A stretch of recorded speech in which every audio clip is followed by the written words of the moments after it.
Load shedding নিয়ে পঞ্চগড় থেকে আরো জানাচ্ছেন সহকর্মী রাশিদুজ্জামান বাবু। বাবু, কেন এত লোডশেডিং হচ্ছে আর এতে চার্জার ফ্যানের বাজার কেমন এখন, বিস্তারিত জানাবেন। আসলে পঞ্চগড়ের যে লোডশেডিং এর কথা বলছি, পঞ্চগড়ের লোডশেডিং কিন্তু আসলে এত মারাত্মক আকার ধারণ করেছে যে আসলে সাধারণ গ্রাহকরা কিন্তু আসলে যে কোনো সময় কিন্তু আসলে ফুটে উঠতে পারে। বিশেষ করে আমি যে জায়গায় দাঁড়িয়ে আছি এটা পঞ্চগড় জেলার একটি ইলেকট্রনিক দোকানে।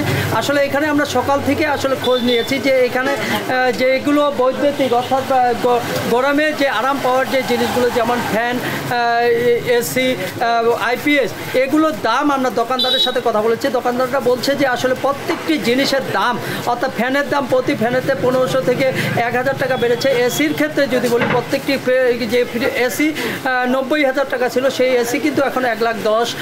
আইপিএসের কথা যদি বলি, আইপিএস যেটি 42,000 টাকা ছিল সেটি এখন 52,000 টাকা।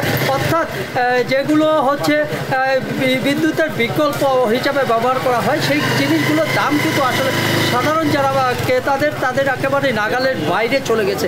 বিশেষ করে আরেকটি জিনিস জানাই যে আগামী 3 তারিখ থেকে কিন্তু আসলে এসএসসি পরীক্ষা শুরু হবে। সেই কারণে কিন্তু আসলে এসএসসি যারা পরীক্ষার্থীরা তারা কিন্তু মারাত্মকভাবে দুশ্চিন্তায় পড়েছে। বিশেষ করে তারা সন্ধ্যাবেলায় যদি বলা চলে, সন্ধ্যাবেলায় বিদ্যুতের আসা যাওয়া কিন্তু আসলে অনেক বেশি থাকে। দিনের বেলা যেটি পরিমাণে কম থাকে, কিন্তু সন্ধ্যার পরে আসলে সারা রাতেই প্রায় 10 থেকে 12 বার কিন্তু আসলে বিদ্যুৎ আসা যাওয়া করে। এর মাঝে কিন্তু আসলে যদি ঝড় এবং বৃষ্টি হয় তাহলে তো বিদ্যুৎ 2 দিন বা 1 দিনও লাগাল পাওয়া যায় না বলে এরকম অভিযোগ করেছে। আমরা পল্লী বিদ্যুৎ এবং পিডিবির সাথে কথা বলেছি। তারা বলেছে যে আসলে যে পরিমাণ পঞ্চগড় জেলায় বরাদ্দ পাওয়ার দরকার সেই পরিমাণ তারা বরাদ্দ পাচ্ছে না। অর্থাৎ চাহিদার 3 ভাগের 1 ভাগ তারা পাচ্ছে।